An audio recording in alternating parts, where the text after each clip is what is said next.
வணக்கம் மக்களே, welcome back to our channel. மீண்டும் ஒரு புதிய வீடியோ.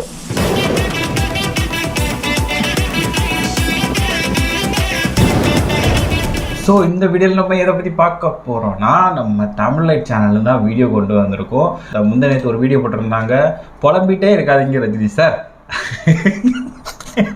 அந்த டைட்டில் பார்க்கும்போது எனக்கு சிரிப்பாக வந்துச்சு.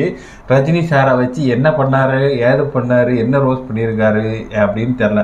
ஆனால் இந்த வீடியோக்களை கண்டிப்பாக வருவீங்க. அவன் ஒரு விஜய் ரசிகன்.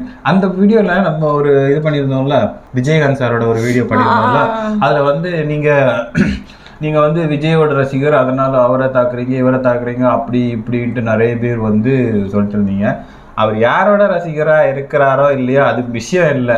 அவர் விஷயத்தை கொண்டு வராரா, அவங்கள பற்றின உண்மைகளை சேகரித்து கொண்டு வராரா, அதுக்காண்டி தான் நம்ம அவரோட வீடியோஸை மெயினாக பார்க்கணும். இவங்களுக்காக சப்போர்ட் பண்ணுறாரு, அவங்களுக்காக சப்போர்ட் பண்ணுறாரு அப்படின்றதுனால நம்ம இந்த வீடியோ பார்க்கல. ஸோ அதனால தான் இந்த வீடியோ பிடிச்சிருக்கும். இவரோட வீடியோஸ் எல்லாமே நமக்கு பிடிக்கும். அதனால தான் நம்ம இந்த வீடியோ எடுத்துகிட்டு வந்திருக்கோம். ஸோ வீடியோ பிடிச்சதை மறக்காம கீழே ரெட் ஹார்ட் கமெண்ட் பண்ணுங்கள். வீடியோ பிடிக்கல அப்படின்னா பிளாக் ஹார்ட்டில் கமெண்ட் பண்ணுங்கள். மறக்காம வீடியோக்கு ஒரு லைக் பண்ணிடுங்க, சேனலை சப்ஸ்கிரைப் பண்ணிடுங்க, பக்கத்தில் இருக்க பெல் ஐக்கானே ப்ரெஸ் பண்ணிடுங்க. அப்போதான் நாங்கள் போகிற வீடியோட நோட்டிஃபிகேஷன்ஸ் எல்லாம் கொண்டு வரும். ஓகே, நம்ம இப்போ வீடியோவை ஸ்டார்ட் பண்ணிடுவோமா? ஸ்டார்ட் பண்ணிடலாம்.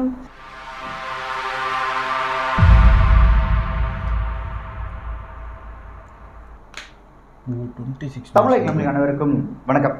கடந்த 26ஆம் தேதி குடியரசு தினத்தன்னைக்கு ரஜினி அவர்கள் நடித்த லால் சலம் திரைப்படத்தோட ஆடியோ லான்ச் நடந்தது.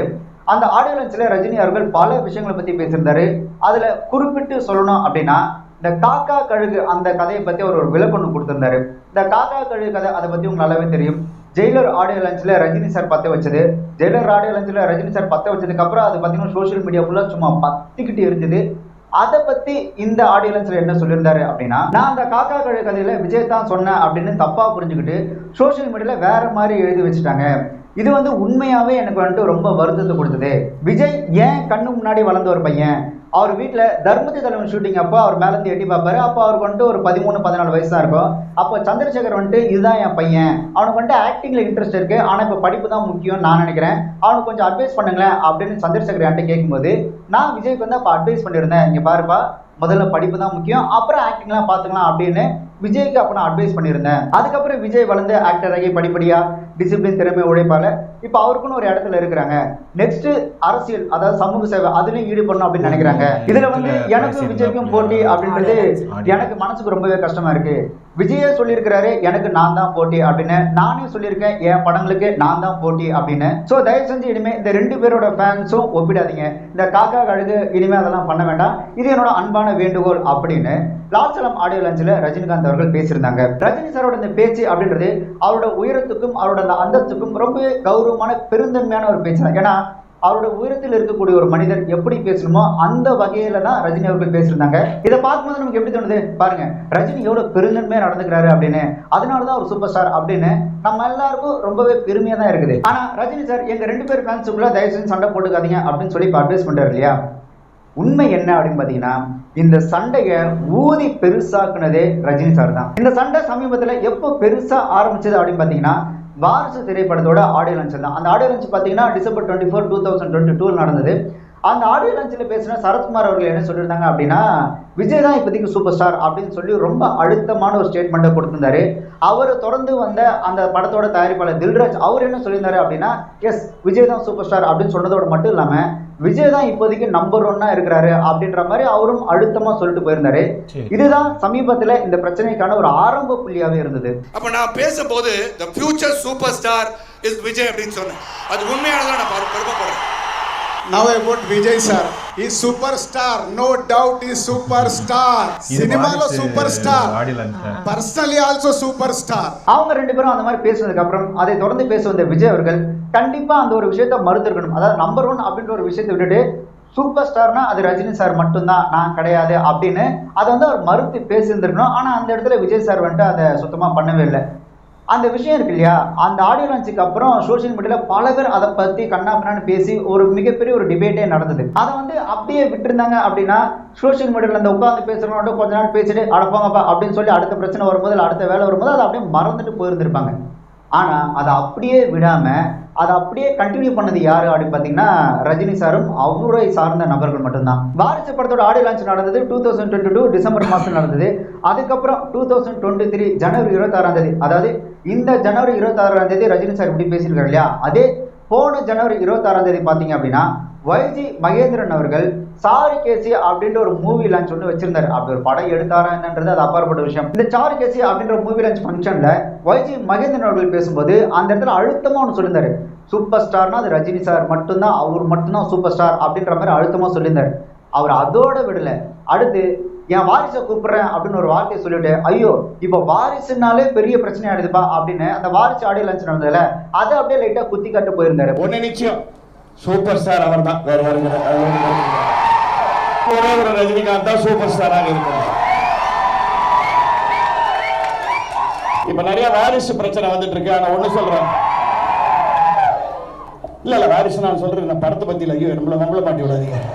அந்த இடத்துல அந்த விஷயத்த வைஜி மகேந்திரன் அவர்கள் பேசும்போது ரஜினி சார் வந்துட்டு ஏன் பேப்பெல்லாம் பேசுறீங்க, அதெல்லாம் விட்டுருக்குப்பா, ஏதோ சின்ன பசங்க பேசிட்டு போறாங்க அப்படின்னு சொல்லி அதை வந்துட்டு அதை ஆஃப் பண்ணியிருந்திருக்கலாம். ஆனா ரஜினி சாரும் அதை பண்ணல. ஆனா விஜய் தான் இப்போதைக்கு சூப்பர் ஸ்டார், விஜய் தான் நம்பர் 1 அப்படின்றதுல ரஜினி சார் செம்ம கான்ல இருந்தாரு அப்படின்றது மட்டும் கன்ஃபார்மா தெரிஞ்சுது. இப்போ நான் நேரடியாக எப்படி அட்டாக் பண்ற பாரு அப்படின்னு ரஜினி சார் அவருடைய ஜெயிலர் திரைப்படத்தில் அந்த ஹுக்கும் அப்படின்ற சாங்ல பாத்தீங்க அப்படின்னா ஒரு மாதிரி ப்ரூட்டல் அட்டாக்கிங்கான வரிகள்லாம் அந்த சாங்ல வச்சிருந்தாரு ரஜினி சார். அந்த படத்தோட பாடல் வரிகள் எல்லாருக்குமே தெரிஞ்சிருக்கும். இங்க நான் தான் கிங்கு, நான் வச்சதான் சட்டம், தலைவர் காலத்துல சூப்பர் ஸ்டார்டா அப்படின்ற வரி. அதுக்கப்புறம் பாத்தீங்கன்னா உடம்ப பார்த்தவன் ஒப்ப விசில கட்டவன், பேரை தூக்க 4 பேர், பட்டத்தை பறிக்க 100 பேர் அப்படின்னு அவரோட அந்த வைத்தெரிச்சல் புலம்பல் எல்லாத்தையுமே அந்த பாடல் வரிகளில் கொட்டிட்டாரு ரஜினி சார். இது அப்போ கொஞ்சம் பயங்கர அதாவது ரஜினி சாரை ரொம்ப ஃபீல் ஆகி, என்ன எல்லாரும் விஜய் நம்பர் 1 சொல்றீங்க, இங்க நான் தான் நம்பர் 1, நான் தான் சூப்பர் ஸ்டார், இந்த குழந்தைங்களும் அடம்பிடிப்பாங்களா, அந்த மாதிரி நான் மட்டும்தான் அப்படின்னு அடம் பிடிச்சி வம்படிக்கு எழுதின பாட்டாக தான் இது இருந்தது. எனக்கு தெரிஞ்சு தமிழ் சினிமாவில் எந்த ஒரு ஹீரோவும் இல்லை நான் மட்டும்தான் அப்படின்னு வேற யாருமே இந்த மாதிரி ஒரு பாட்டை எழுதுனதே கிடையாது. அப்படியான ஒரு பாட்டை தான் இந்த பாட்டை வச்சிருந்தாங்க ஜெயலலிதா திரைப்படத்தில். இதில் நீங்கள் இன்னொரு விஷயம் யோசிச்சு பாருங்களேன், ஜெயிலர் திரைப்படத்தில் ரஜினி சார் வந்துட்டு ஒரு தாத்தா கேரக்டர் பண்ணியிருந்தாங்க, அதுக்கப்புறம் ஃப்ளாஷ்பேக்கில் ஒரு ஜெயிலராக வந்தாங்க. பட் இந்த படத்தில் வந்து அந்த பாட்டில் வந்து அந்த வரிகள் இருக்குல்ல, பேரை பறிக்க 4 பேர், பட்டத்தை பறிக்க 100 பேர் அப்படின்றது, அதுக்கப்புறம் வந்து களத்தில் தலைவர் சூப்பர் ஸ்டார் அப்படின்றது, இதெல்லாம் படத்தோட கதைக்கும் படத்தோட திரைக்கதைக்கும் எந்த விதமான சம்பந்தமும் கிடையாது. ஆனா வெறும் வைத்தெரிச்சலுக்காகவே எழுதின பாட்டா தான் அந்த பாட்டை ஜெயலலிதா படத்துல வச்சிருந்தாங்க. அண்ட் இன்னொன்னு நீங்க முக்கியமா, ஆமா அது அதுல வந்து அவர் தாத்தாவா வராரு, ஃபர்ஸ்ட் வந்து ஒரு பேரனோட தாத்தாவாட்டு வராரு, அப்புறம் நெக்ஸ்ட்டு பையனுக்கு வந்து அந்த பையனோட பொசிஷனில் ஒரு அப்பாவாக இருக்கிறாரு. அதுக்கு முன்னாடி அவர் எப்படி இருந்தாருங்கிறது அந்த பையனை வந்து கிட்னாப் பண்ணதுக்கப்புறம் அதெல்லாம் தெரியுது. ஸோ அவர் அந்த டைமில் இருந்ததுக்கு அதுக்கும் அது சம்மந்தம் இருந்தது மாதிரி இருந்ததா என்ன? ஒன்றும் சொல்றதுக்கு இல்லை. நம்ம படம் பார்க்கும்போது அது நமக்கு தெரில, இவ்வளோ தூரம் யோசிக்கல அந்த டைமில் இந்த இதை பற்றி யோசிக்கல. பட் ஆனால் இப்போ இவர் சொல்கிறத பார்க்கும்போது ரைட் எனக்கு யோசிக்கணும்னு தோணுது. கண்டிப்பாக அந்த இடத்துல அந்த பாட்டு தேவைதானாங்கிற மாதிரி தான் இருந்துச்சு. இப்போ இருக்கு அவ்வளோதான். முக்கியமாக தெரிஞ்சுக்க வேண்டிய ஒரு விஷயம் என்ன அப்படின்னு பார்த்தீங்கன்னா, ரஜினி சார் இந்த மாதிரி புலம்பி பாட்டு எழுதுறது இது வந்து முதல் தடவை கிடையாது. 1981 பார்த்தீங்கன்னா ரஜினி சாரோட திரைப்படங்கள் அந்த காலகட்டத்தில், அதாவது 1981 காலகட்டத்தில் பார்த்தீங்கன்னா சரியா போகல. ஒரு பக்கம் பார்த்தீங்கன்னா கமல் சார் பயங்கரமா ஹிட் கொடுக்குறாரு, விஜயகாந்த் சார் சட்டம் ஒரு இருட்டதுக்கு அப்புறம் அவரும் பயங்கரமா ஹிட் கொடுக்குறாரு. அந்த காலகட்டத்தில் பார்த்தீங்க அப்படின்னா என்ன இவங்களோட படம்லாம் வருது, நம்ம படம் சரியா போகலையே அப்படின்னு இப்ப எப்படி புலம்பி ஜெயலலிதா படத்துல ஒரு பாட்டு வச்சாரோ அதே மாதிரி புலம்பி ஒரு பாட்டு வச்சுட்டாரு.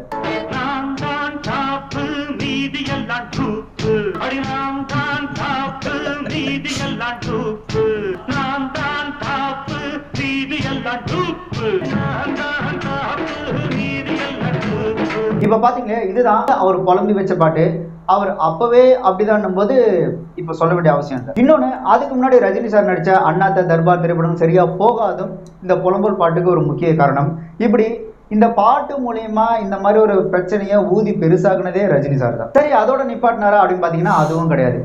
ஜெயிலர் திரைப்படத்தோட ஆடியோ லான்ச் அப்படின்ற பேர்ல ஒரு வைத்தறிச்சல் மாநாடே நடத்தி அவங்க வந்தவங்க எல்லாரும் பாத்தீங்கன்னா ரஜினி தான் சூப்பர் ஸ்டாரு, ரஜினி தான் நம்பர் 1 வர போற எல்லாரையும் பேச வச்சது மட்டும் இல்லாம ரஜினி சாருக்கு நிகர் ரஜினி சாரே வேற யாரும் கிடையாது. தமிழ் திரையுலகம் இல்ல இந்திய திரையுலகத்துக்கு ஒரே சூப்பர் ஸ்டார் ரஜினி சார்.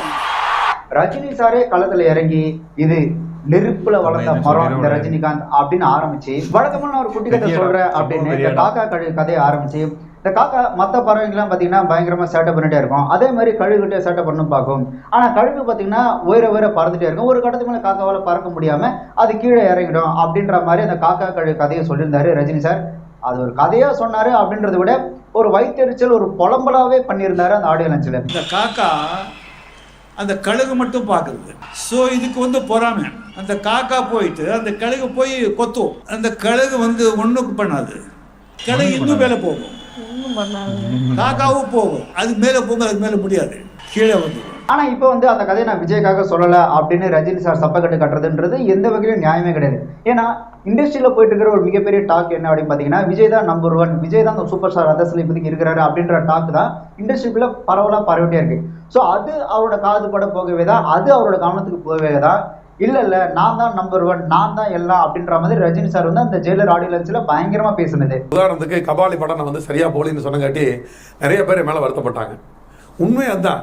அந்த படம் வாங்கின யாருக்கு லாபம் இருக்குன்னு சொல்லுங்க. என்கிட்ட வந்து நான் வந்து ரஜினி சார் மேல மிகப்பெரிய மரியாதை வச்சிருக்கிறவன்.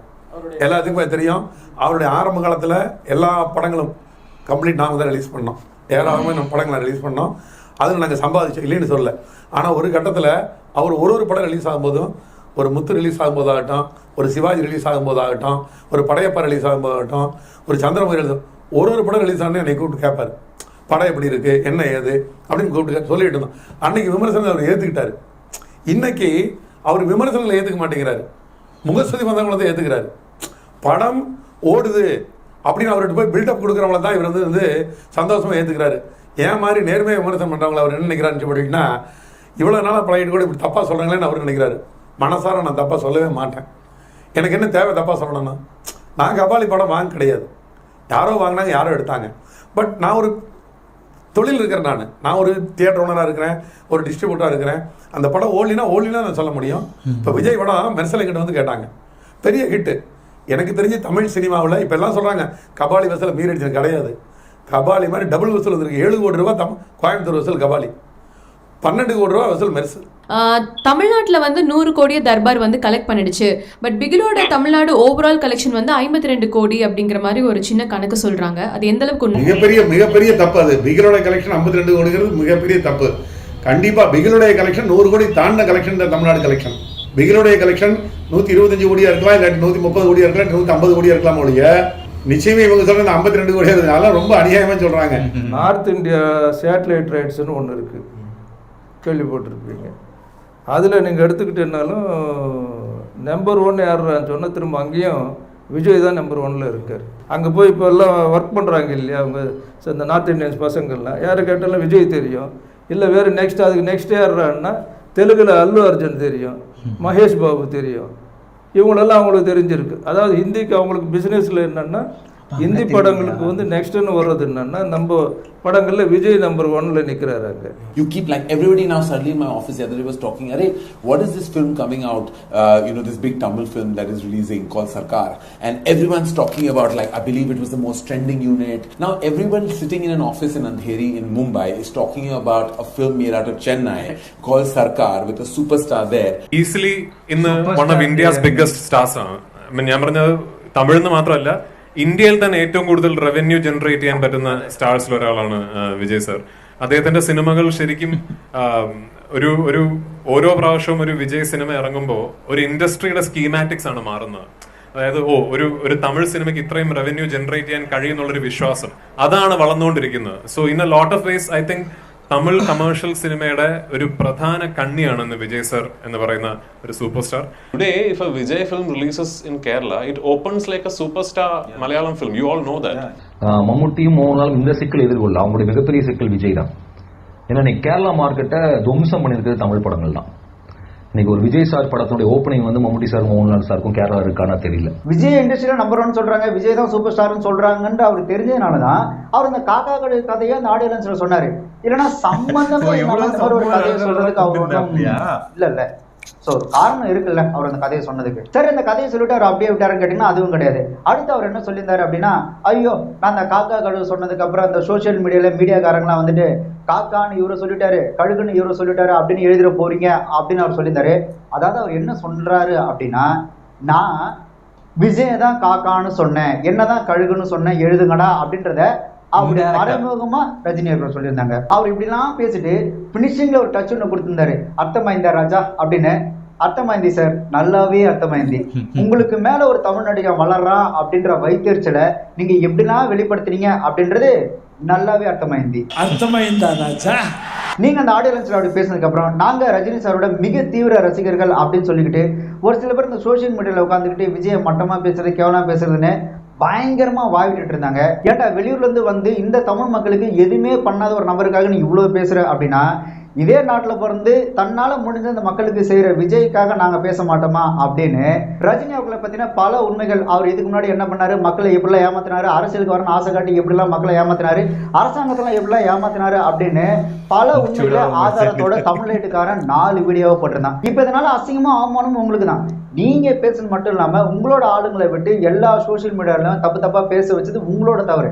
ஏதோ ரோட்ல போறவங்க பேசினா கூட பரவாயில்ல, உங்களோட மன்றத்தில் இருக்கக்கூடிய உங்களுக்கு மிக நெருங்கிய மிக முக்கிய பொறுப்புல இருக்கிறவங்களாம் வச்சு பேச வச்சுனதுன்றது அது ரொம்ப ஒரு மோசமான ஒரு செயல். இப்படி நீங்க பேச மட்டும் இல்லாம உங்க மன்றத்தில் இருக்கக்கூடிய முக்கிய பொறுப்பாளர்களை பேச விட்டுட்டு உங்களுக்கு வேண்டியவங்க எல்லாரையும் பேச விட்டுட்டு இப்ப வந்து நான் அப்படிலாம் பேசல அப்படின்னு நீங்க யாரை ஏமாத்த ட்ரை பண்றீங்கன்னு தெரியல.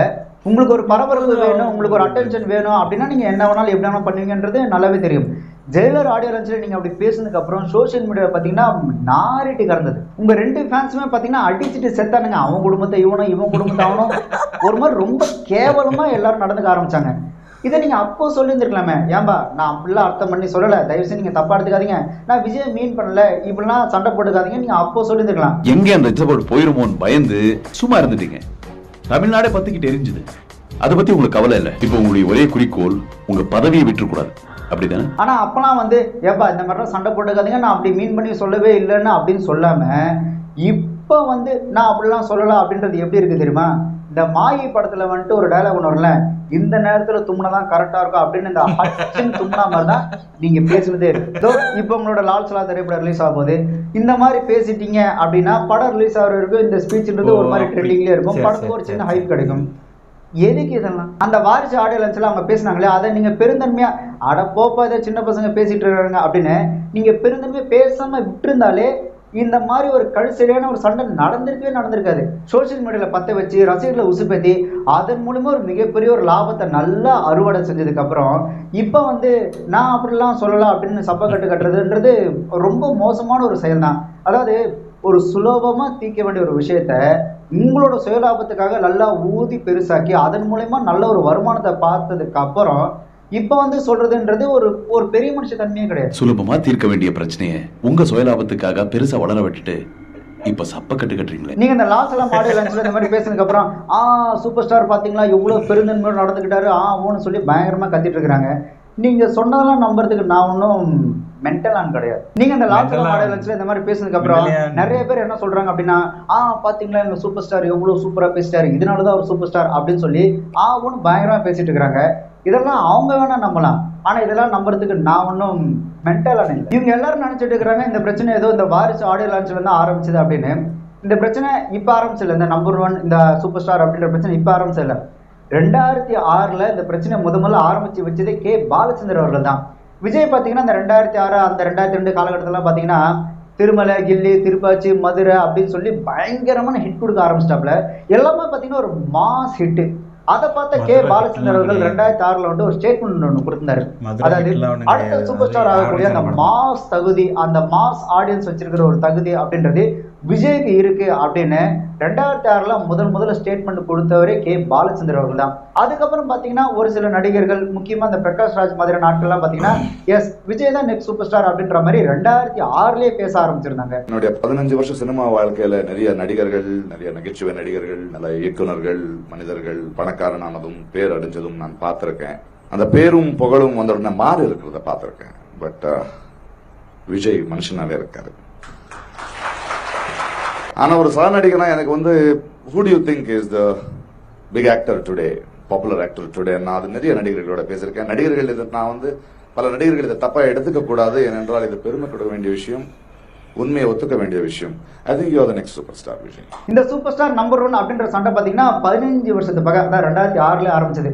2006 எல்லாருமே விஜய் தான் நம்பர் 1, விஜய் தான் பெரிய ஸ்டார் அப்படின்னு சொல்றாங்க. அப்படின்றத ரஜினி சாரால அப்பவே ஜீர்ணிக்க முடியாம அப்ப அவர் என்ன பண்ணாரு அப்படின்னு பாத்தீங்கன்னா, விஜய்க்கு எதிராக அஜித்தை கொம்பு சீவி விடுறான்னு தன்னோட பில்லா படத்தை ரீமேக் பண்ணுங்க அப்படின்னு தன்னோட பில்லா படத்தை அஜித்தை ரீமேக் பண்ண வச்சிருந்தாரு ரஜினி சார்.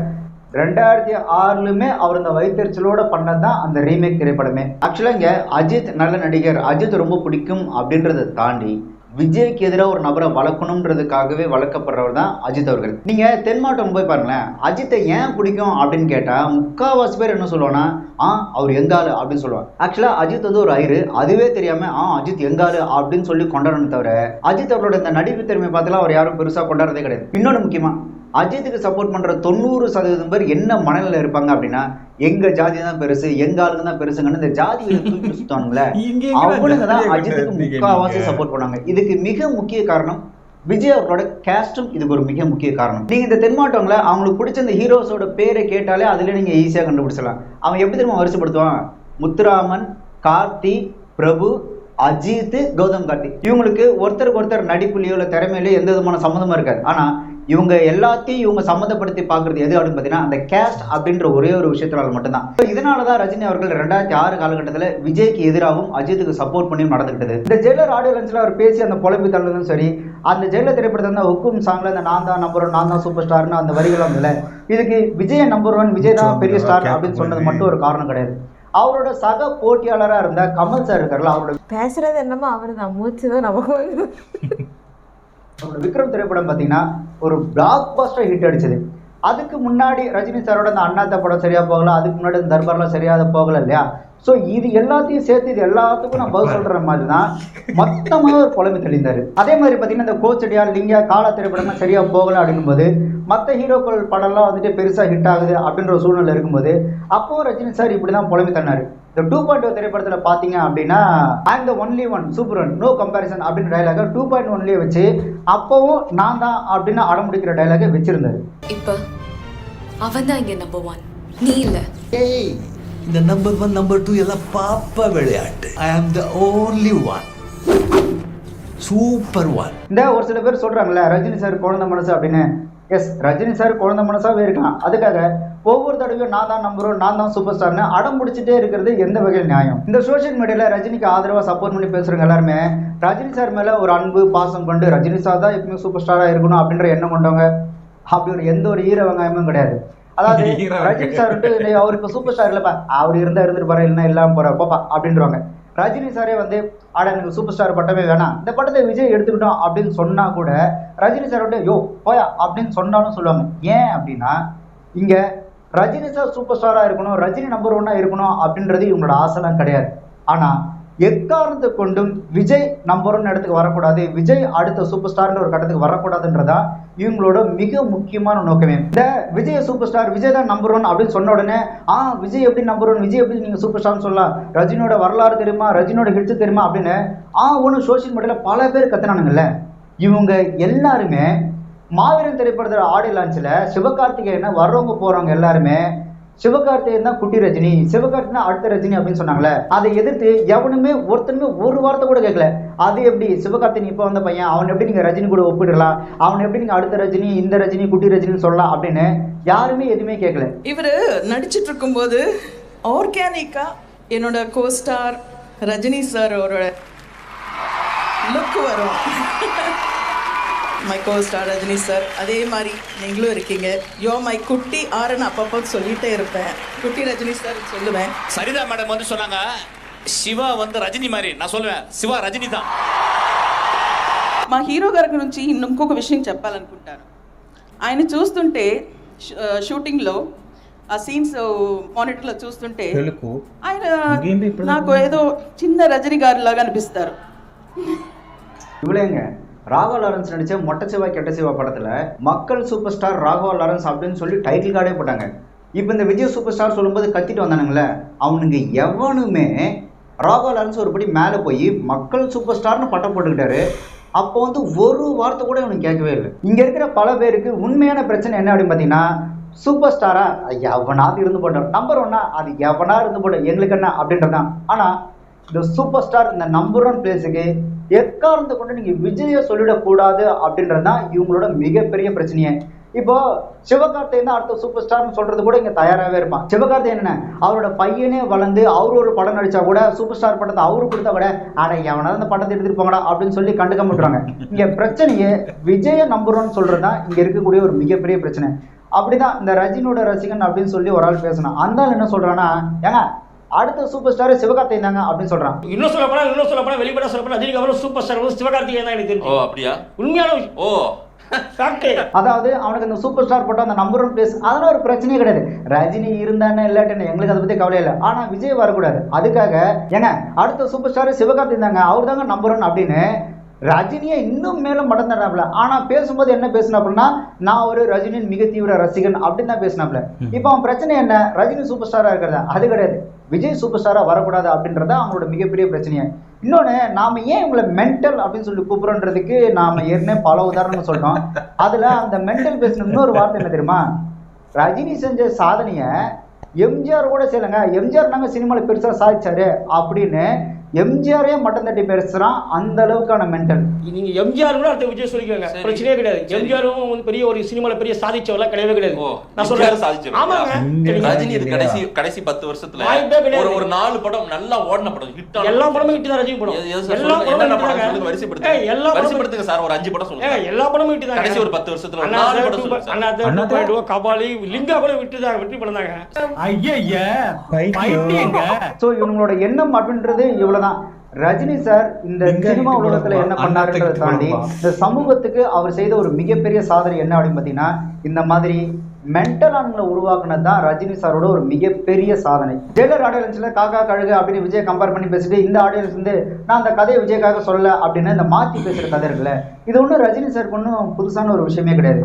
ரஜினி சார் அவருக்கு தேவை, அவருக்கு ஒரு பப்ளிசிட்டி தேவை, அவருக்கு ஒரு ப்ரொமோஷன் தேவை, அவரோட படம் ஓடணும் அப்படின்னா எதை வேணாலும் எங்க வேணாலும் எப்படி வேணாலும் மாத்தி பேசுறாரு. இது நான் ஏற்கனவே ரஜினி அவர்கள் பத்தி அந்த 4 வீடியோ போட்டிருந்தேன் இல்லையா, அந்த வீடியோ பார்க்கும்போது உங்களுக்கு கண்டிப்பா தெரிஞ்சிடணும் ரஜினி எப்போ எப்படி எங்கெல்லாம் மாத்தி பேசுறாரு அப்படின்னு. ரஜினி அவர்கள் இந்த மாதிரி இந்த மாத்தி பேசுறத முதல்ல நிப்பாட்டணும். இது ஒன்றும் இந்த 80-90 காலகட்டம் கிடையாது, அங்க ஒன்று பேசிட்டு இங்க ஒன்று மாத்தி பேசுங்க அப்படின்னு. இப்போ வந்து என்ன சொல்றது, நாலேஜ் எல்லாருக்கும் நிறைய அதிகமாயிடுச்சு. இன்னொன்று இந்த சோசியல் மீடியால தட்டின உடனே எல்லா இன்ஃபர்மேஷனும் வந்துடுதுன்னும் போது தயவு செஞ்சு ரஜினி அவர்கள் இந்த மாதிரி மாத்தி பேசுறத இனிமேலாவது குறைச்சிக்கணும். ஏன்னா அவர் இப்பவும் அவரோட அந்த வயசுக்கும் சரி, அவரோட அந்த லெவலுக்கும் சரி, அவர் நம்ம வந்து ஒரு உயரத்தில் வச்சு தான் பார்த்துட்டு இருக்கிறோம். அப்படி இருக்கும்போது அவர் மாற்றி பேசுறது அப்படின்றது அவரோட குணநலன்களுக்கு அது நல்லதே கிடையாது. இப்போ அவரை பற்றி நான் பேசுகிறேன் அப்படின்னா என் வயசுன்றது அவரோட அனுபவத்துக்கு கூட ஈடாகாது. பட் இங்கே வயசு அப்படின்றத தாண்டி, வயசுக்கான மரியாதை அப்படின்றத தாண்டி செய்கிற செயலுக்கான மரியாதைன்னு ஒன்று இருக்குல்ல. பட் அவரோட செயல்கள் அப்படின்றது நம்மளை இந்த மாதிரி பேச வைக்கிறது அப்படின்றது உண்மையிலேயே ஒரு வருந்த கூட ஒரு விஷயமா தான் எனக்கே ஃபீல் ஆகுது. ஆனால் அவருக்கே அது புரிய மாட்டேதுன்னு தெரியல. மக்கள் வந்துட்டு நிறைய நாலேஜ் அடைஞ்சிட்டாங்க, இப்போ வந்துட்டு டெக்னாலஜி நிறைய வளர்ந்துருச்சு, நாம நம்மளோட வயசுக்கு ஏற்ற மாதிரியும் நம்மளோட அந்த லெவலுக்கு ஏற்ற மாதிரி நடந்துக்கணும் அப்படின்னு அவர் தான் நடந்துக்கணும். உங்களுக்கு உதாரணத்துக்கு உங்களுக்கு தான் தெரியுமே, இந்த யோகி ஆதித்யநாத் காலில் விழுந்தார்ல, நாம் அவர் எங்கேயோ வச்சு பார்க்குறோம், ஆனால் அவர் இந்த மாதிரி நடந்துக்கும் போது ரொம்ப வேதனையா. இந்த ரஜினி விஜய் யார் நம்பர் 1 யார் சூப்பர் ஸ்டார் அப்படின்ற பிரச்சனை இல்லை. எனக்கு ஒரு விஷயம் தெரியவே புரியுது. இந்த ரஜினி சார் சொல்லியிருந்தாங்க இல்லையா, விஜய் நான் பார்த்து வளர்ந்த பையன், ஏன் கண் முன்னாடி வளர்ந்த பையன் அப்படின்னு. எஸ், அது நம்ம உண்மைதான். இந்த சினிமா ஃபீல்டை பொறுத்த வரைக்கும் ரஜினி அவர்கள் பார்த்து வளர்ந்த பையன் தான் விஜய். ஆனால் விஜய் ரஜினி அவர்களை அந்த சினிமாவில் பார்த்து மட்டும்தான் வளர்ந்துருப்பாரு தவிர அவரோட அந்த சொந்த வாழ்க்கை, இந்த மற்ற உதவிகள் செய்யற விஷயங்களா இருக்கல, அதுல கண்டிப்பா ரஜினி பார்த்து அவர் வளர்ந்துருக்கவே மாட்டாரு. ஒருவேளை ரஜினி அவர்களை பார்த்து விஜய் அவர்கள் இந்த சமூகத்துல வளர்ந்திருந்தாரு அப்படின்னா இந்த உதவி பண்ற எண்ணம் இருக்குல்ல, இப்ப பண்ணிட்டு இருக்காரு இல்லையா, அந்த உதவி பண்ற எண்ணம் விஜய் அவர்களுக்கு சுத்தமா வந்திருக்காது. ஏன்னா ரஜினி அவர்கள் அரசியலுக்கு வரன்னு அவர்கள் ரசிகர்களை பயன்படுத்தி எந்த ஒரு உதவியும் பண்ணாம ஏமாத்தினாரே தவிர அவர் இந்த மக்களுக்கு பெருசாக எந்த ஒரு நன்மையும் பண்ணதே கிடையாது. ஸோ இந்த வகையில் பார்க்கும்போது கண்டிப்பாக ரஜினி அவர்களை பார்த்து விஜய் அவர்கள் வளர்ந்துருக்க மாட்டாரு அப்படின்னு நான் நம்புகிறேன். அது ஏதோ வாஸ்தவம் தான் ஃப்ரெண்ட்ஸ். அது அவருக்கு இந்த உதவி செய்யணும் அப்படிங்கிற எண்ணம் யாரை பார்த்து வந்ததுன்னு தெரில. ஆனால் கண்டிப்பாக இவரை பார்த்து வந்திருக்கிறது தான், அது எனக்கு தெரிஞ்ச விஷயம்தான். அடுத்தானே உதவி செய்யணுன்ற எண்ணம் யாரை பார்த்து யாருக்கு வர வேண்டியதில்லை, நமக்காகவே தோணுனா போதும், அது வந்துடும் ஆட்டோமேட்டிக்காக. அப்புறமா இடையில வந்து ஒரு பைத்தியம் உளறிச்சு, லிங்காவும் அண்ணாத்தையும் வந்து ஹிட்டு படம் அப்படின்னு சொல்லி ஒரு மெண்டல் உளறிச்சுது. அவர் மெண்டலியான்னு சொன்னதுல தப்பே இல்லைன்னு தோணுது. அது அந்த படம் ஹிட்டு படமா அப்படிங்கிறது நீங்களே சொல்லுங்க. யாருக்கும் யாரும் ஈடு இல்லை, யாருக்கும் யாரும் தாழ்ந்தவங்களும் இல்லை, வசந்தவங்களும் இல்லை. எல்லாம் அப்படி ஒரு மனிதன் தான், எல்லாரும் நம்மள மாதிரி ஒரு மனுஷன் தான், சக மனுஷன் தான் அப்படின்னு எல்லாரும் எடுத்துக்கிட்டா அது நல்லா இருக்கும். பட் எடுக்க வேண்டிய நேரத்தில் எடுக்காமல் நான் கடைசியில் அவங்க படம் இறங்குற நேரத்தில் வந்துட்டு நான் அப்படி சொல்லலை, நான் அதை சொல்லலை, இது சொல்லலைன்னு உல்ட்டாவாக பேசி உல்ட்டா படிக்கிறது. இது வந்து சினிமா துறையிலையும் சரி, அரசியல் துறையிலையும் சரி, எல்லாத்துலேயுமே வந்து இந்த மாதிரி உல்ட்டா அடித்து பேசுகிறதுங்கிறது இன்றைக்கி நேற்று நடக்கிறது இல்லை, காலங்காலமாக நடந்துட்டு இருக்கக்கூடிய ஒரு விஷயந்தான். ஒருத்தவங்க வந்து ஒருத்தவங்களை பற்றி ஜாடமடியாக பேசிட்டு அதை வந்து அடுத்து அவங்களோட ஆதாயத்துக்காக வந்து அது நான் அந்த விஷயமா பேசலை, அதை நீங்கள் வந்து சமூக வலைதளத்தில் இப்படி பண்ணிட்டீங்க. ஆனால் இந்த ஒரு விஷயம் வந்து எனக்கு ஊட்டிகிட்டே இருக்குது. அவர் அந்த ஆடியோ லான்ச்சில் வந்து காக்கா கழுகு கதையை சொல்லும்போது அவர் முகத்தில் அவரோட வன்மங்கள் அப்படியே தெரியுது. அவருக்கு அந்த வன்மத்தை எப்படியெல்லாம் கக்க முடியுமோ அப்படியெல்லாம் கக்கிட்டு அதுக்கப்புறமா வந்து நான் அப்படி சொல்லலை. ஆனால் அதுலேயே சொல்லியிருக்காரு, இது நான் யாரையுமே குறிப்பிட்டு சொல்லலை, நீங்கள் இது பண்ணாதீங்கன்னு அந்த இதுலேயே சொல்லியிருக்காருன்னு அவர் சொன்னார்ல. நான் வந்து கரெக்டாக ஞாபகம் இல்லை, அதுலேயே எல்லாத்தையும் அவர் சொல்லிட்டு நான் அவங்கள சொல்லலை இவங்கள சொல்லலை, அப்போவே அவர் இதை பண்ணிடாதீங்கன்னு சொல்லியிருக்காரு. ஆனாலும் அவங்க பண்ணுவாங்கன்றது அவருக்கு தெரியும். இதில் நிறைய விஷயங்களை பார்க்கும்போது நீங்கள் இந்த இடங்கள்ல வந்து தடுத்துருக்கலாம் அப்படிங்கிற மாதிரி நிறைய ஆப்ஷன்ஸ் இருக்குது. பட் ஆனால் அவர் தடுக்க முற்படலை. 2 பேர் மேலேயுமே தப்பு இருக்குது. அவரோட சைட்லேயும் தப்பு இருக்குது, அந்த வாரிசு அவரோட அந்த இதுலேயும் விஜய் மேலேயும் தப்பு இருக்குது, ரஜினி மேலேயும் தப்பு இருக்குது. 2 பேர் மேலேயுமே தப்பு இருக்குது. தடுக்க வேண்டிய இடத்துல நம்ம ரசிகர்களை நம்ம தடுத்தாதான் அவங்க திரும்ப வந்து வெளியில் பெரிய விதமாக போக மாட்டாங்க. ஸோ எனிவேஸ் நம்ம அவர் தமிழ் லைட் வீடியோ பார்க்கும்போதே நமக்கு வந்து ரொம்ப வந்து நிறைய இன்ஃபர்மேட்டிவாக அவர் கொண்டு வருவார். ஸோ எங்களோட வீடியோ உங்களுக்கு பிடிச்சிருச்சுன்னா மறக்காமல் லைக் பண்ணுங்கள், ஷேர் பண்ணுங்கள், கமெண்ட் பண்ணுங்கள், மறக்காமல் சேனலை சப்ஸ்கிரைப் பண்ணிட்டு பெல் ஐகானை ப்ரெஸ் பண்ணிக்கோங்க. அப்போ தான் நாங்கள் போகிற வீடியோ நோட்டிஃபிகேஷன்ஸ் எல்லாம் உங்களுக்கு ஒன்று வரும். ஓகே, நெக்ஸ்ட் ஒரு நல்ல வீடியோவில் மீட் பண்ணலாம். அது வரைக்கும் பாய்.